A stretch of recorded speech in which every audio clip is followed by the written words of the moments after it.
ओम शांति। 22 जनवरी 1970। अव्यक्त बाप दादा मधुबन। अंतिम कोर्स मन के भावों को जानना। सभी कहाँ बैठे हो और क्या देख रहे हो? अव्यक्त स्थिति में स्थित हो, अव्यक्त रूप को देख रहे हो व व्यक्त में अव्यक्त को देखने का प्रयत्न करते हो। इस दुनिया में आवाज़ है, अव्यक्त दुनिया में आवाज़ नहीं है। इसलिए बाप सभी बच्चों को आवाज़ से परे ले जाने की ड्रिल सिखा रहे हैं। 1 सेकंड में आवाज़ में आना, 1 सेकंड में आवाज़ से परे हो जाना, ऐसा अभ्यास इस वर्तमान समय में बहुत आवश्यक है।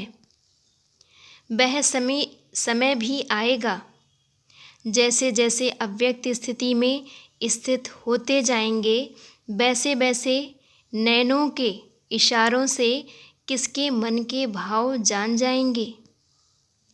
कोई से बोलने व सुनने की आवश्यकता नहीं होगी। ऐसा समय अब आने वाला है।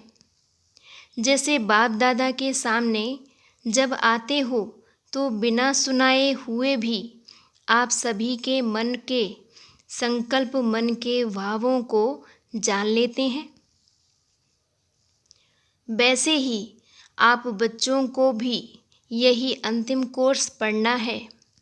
जैसे मुख की भाषा कही जाती है, वैसे ही फिर रूहों की रूहान होती है, जिसे रूह रिहान कहते हैं। तो रूह भी रूह से बातें करते हैं, लेकिन कैसे? क्या रूहों की बातें मुख से होती हैं? जैसे जैसे रूहानी स्थिति में स्थित होते जाएंगे, वैसे वैसे रूह की बात को ऐसे ही सहज और स्पष्ट जान लेंगे जैसे इस दुनिया में मुख द्वारा वर्णन करने से एक दो के भाव जानते हो। तो इसके लिए किस बात की धारणा करने की आवश्यकता है? विशेष इस बात की आवश्यकता है जो सदैव बुद्धि की लाइन क्लियर हो। कोई भी अपनी बुद्धि में व मन में डिस्टरबेंस होगा व लाइन क्लियर ना होगी तो एक दो के संकल्प और भाव को जान नहीं सकेंगे।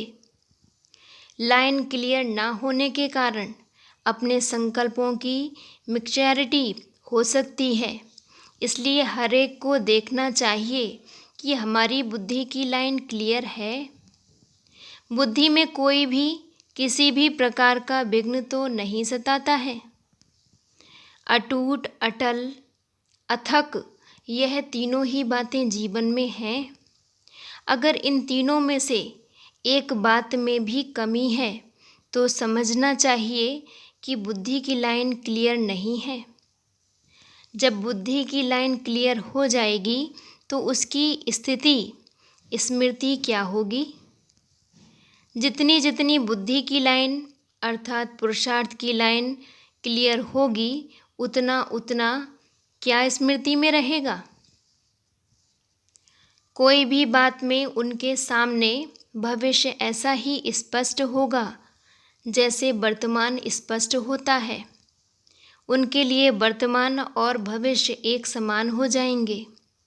जैसे आजकल साइंसदानों ने कहाँ कहाँ की बातों को इतना स्पष्ट दिखाया है, जो दूर की चीज़ भी नज़दीक नज़र आती है। इसी रीति से जिनका पुरुषार्थ क्लियर होगा, उनको भविष्य की हर बात दूर होते भी नज़दीक दिखाई पड़ेगी। जैसे आजकल टेलीविज़न में देखते हैं तो सभी स्पष्ट दिखाई पड़ता है ना। तो उनकी बुद्धि और उनकी दृष्टि टेलीविज़न की भांति सभी बातें स्पष्ट देखेंगी और जानेंगी, और कोई भी बात में पुरुषार्थ की मुश्किलात नहीं रहेगी। तो वह अनुभव, वह अंतिम स्थिति की परख अपने आप में देखो कि कहाँ तक अंतिम स्थिति के नज़दीक हैं। जैसे सूर्य अपने जब पूरे प्रकाश में आता है तो हर चीज़ स्पष्ट देखने में आती है। जो अंधकार है, धुंध है, वह सभी खत्म हो जाता है। इसी रीति जब सर्वशक्तिवान ज्ञान सूर्य के साथ अटूट संबंध है तो अपने आप में भी ऐसे ही हर बात स्पष्ट देखने में आएगी। और जो चलते चलते पुरुषार्थ में माया का अंधकार व धुंध आ जाता है, जो सत्य बात को छिपाने वाले हैं वह हट जाएंगे। इसके लिए सदैव 2 बातें याद रखना। आज के इस अलौकिक मेले में जो सभी बच्चे आए हैं, वह जैसे लौकिक बाप अपने बच्चों को मेले में ले जाते हैं, तो जो स्नेही बच्चे होते हैं उनको कोई ना कोई चीज़ लेकर देते हैं। तो बाप दादा भी आज के इस अनोखे मेले में आप सभी बच्चों को कौन सी अनोखी चीज़ देंगे?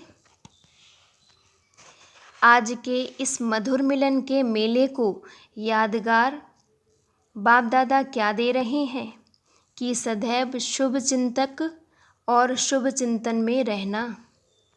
शुभ चिंतक, शुभ चिंतन और शुभ चिंतक, यह 2 बातें सदैव याद रखना। शुभ चिंतन से अपनी स्थिति बना सकेंगे और शुभ चिंतक बनने से अनेक आत्माओं की सेवा करेंगे। तो आज यह वतन से आए हुए सभी बच्चों के प्रति अविनाशी सौगात है। बाप दादा का स्नेह अधिक है, बाप बच्चों का अधिक है। कोई बच्चे सोचते होंगे कि हम सभी का स्नेह बाप दादा से ज़्यादा है। कोई हैं भी, लेकिन मेजॉरिटी नहीं। स्नेह है लेकिन अटूट और एक रस स्नेह नहीं है। बच्चों का स्नेह रूप बदलता बहुत है। बाप दादा का स्नेह अटूट और एक रस रहता है। तो अब बताओ कि किसका स्नेह ज़्यादा है? बाप दादा बच्चों को देखते हैं तो त्रिनेत्री होने से 3 रूपों से देखते हैं। वह कौन से 3 रूप? जैसे आप बच्चे बाप को 3 रूपों से देखते हो ना, तो वह सभी जानते हैं। लेकिन बाप बच्चों को 3 रूप से देखते हैं। एक तो पुरुषार्थी रूप, दूसरा अब संगम का भविष्य जो फरिश्ता रूप है, और तीसरा भविष्य देवता रूप। तीनों का साक्षात्कार होता रहता है। तीनों ही रूप एक एक ऐसे ही स्पष्ट देखने में आते हैं जैसे वर्तमान यह देह का रूप इन आँखों से स्पष्ट देखने में आता है। इस रीति दिव्य नेत्र द्वारा यह तीनों रूप स्पष्ट देखने में आते हैं। जैसे इन आँखों से देखी हुई चीज़ का वर्णन करना सहज होता है ना, सुनी हुई बातों का वर्णन करना कुछ मुश्किल होता है, लेकिन देखी हुई बात का वर्णन करना सहज होता है और स्पष्ट होता है। तो इन दिव्य नेत्रों व अव्यक्त नेत्रों द्वारा हर एक के तीनों रूप भी इतना ही सहज वर्णन करना होता है। वैसे ही आप सभी को भी 1-2 के यह तीनों रूप देखने में आएंगे। अभी यथा योग्य यथाशक्ति है, लेकिन कुछ समय बाद यह यथाशक्ति शब्द भी खत्म हो जाएगा और हर एक अपने अपने नंबर प्रमाण संपूर्णता को प्राप्त हो जाएंगे। तो बाप दादा आप सभी के संपूर्ण मुखड़े देखते हैं। संपूर्णता नंबरवार होगी। माला के 108 मड़के जो हैं तो नंबरवार मड़का और 108वां मड़का दोनों को संपूर्ण कहेंगे कि नहीं? विजयी रत्न कहेंगे। विजयी रत्न अर्थात अपने नंबर प्रमाण संपूर्णता को प्राप्त हो, उनके लिए सारे ड्रामा के अंदर बाही वही संपूर्णता की फर्स्ट स्टेज है। जैसे सतयुग में विश्व महाराजन तो 8वां भी कहलाएगा, लेकिन फर्स्ट विश्व महाराजन की सृष्टि के संपूर्ण सुख और 8वें के संपूर्णता के सुख में अंतर तो होगा ना। वैसे ही यहाँ भी हर एक अपने अपने नंबर प्रमाण संपूर्णता को प्राप्त कर रहे हैं, हो रहे हैं। इसलिए बाप दादा संपूर्ण स्टेज को देखते रहते और वर्तमान समय के पुरुषार्थ को देखते रहते हैं, क्या हैं और क्या बनने वाले हैं। आपने पूछा ना कि वतन में क्या बैठ करते हो, यही देखते रहते हैं और अव्यक्ति सहयोग देने की सर्विस करते हैं। सभी समझते हैं कि बाप दादा वतन में पता नहीं क्या बैठ करते होंगे, लेकिन सर्विस की स्पीड साकार वतन से वहाँ तेज है, क्योंकि यहाँ तो साकार तन का भी हिसाब साथ था। अब तो इस बंधन से भी मुक्त हैं, अपने प्रति नहीं है, सर्व आत्माओं के प्रति हैं। जैसे इस शरीर को छोड़ना और शरीर को लेना यह अनुभव सभी को है, वैसे ही जब चाहो तब शरीर का भान बिल्कुल छोड़कर अशरीरी बन जाना, और जब चाहो तब शरीर आधार लेकर कर्म करना, यह अनुभव है। इस अनुभव को अब बढ़ाना है। बिल्कुल ऐसे ही अनुभव होगा जैसे कि स्थूल चोला अलग है और चोले को धारण करने वाली आत्मा अलग है। यह अनुभव अब ज़्यादा होना चाहिए। सदैव यही याद रखो कि अब गए कि गए। सिर्फ सर्विस के निमित्त शरीर का आधार लिया हुआ है, लेकिन जैसे ही सर्विस समाप्त हो वैसे ही अपने को एकदम हल्का कर सकते हैं। जैसे आप लोग कहाँ भी ड्यूटी पर जाते हो और फिर वापस घर आते हो तो अपने को हल्का समझते हो ना। ड्यूटी की ड्रेस बदलकर घर की ड्रेस पहन लेते हो, वैसे ही सर्विस प्रति यह शरीर रूपी वस्त्र का आधार लिया। फिर सर्विस समाप्त हुई और इन वस्त्रों के बोझ से हल्के और न्यारे हो जाने का प्रयत्न करो। 1 सेकंड में चोले से अलग कौन हो सकेंगे? अगर टाइटनेस होगी तो अलग हो नहीं सकेंगे। कोई भी चीज़ अगर चिपकी हुई होती है तो उनको खोलना मुश्किल होता है। हल्के होने से सहज ही अलग हो जाता है।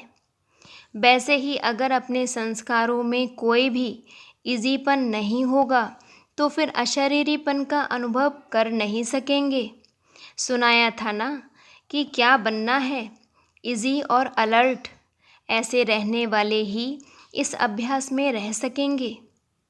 बाप दादा बच्चों को कोई नया नहीं देख रहे हैं, क्योंकि जबकि तीनों ही कालों को जानते हैं तो नया कैसे कहेंगे। इसलिए सभी अति पुराने हैं। कितना पुराने हैं वह हिसाब नहीं निकाल सकते, तो अपने को नया नहीं समझना। अति पुराने हैं और वही पुराने अब फिर से अपना हक लेने के लिए आए हैं। यह नशा सदैव कायम रहे। यह भी कभी नहीं बोलना कि पुरुषार्थ करेंगे, देखेंगे, नहीं। जो लास्ट आए हैं उनको यही सोचना है कि हम फास्ट जाएंगे। अगर फास्ट का लक्ष्य रखेंगे तो पुरुषार्थ भी ऐसे ही होगा। इसलिए कभी भी यह नहीं सोचना कि हम लोग तो पीछे आए हैं तो प्रजा बन जाएंगे। नहीं, पीछे आने वालों को भी अधिकार है राज्य पद पाने का। अच्छा, अव्यक्त मुलाकात भी मिलन ही है।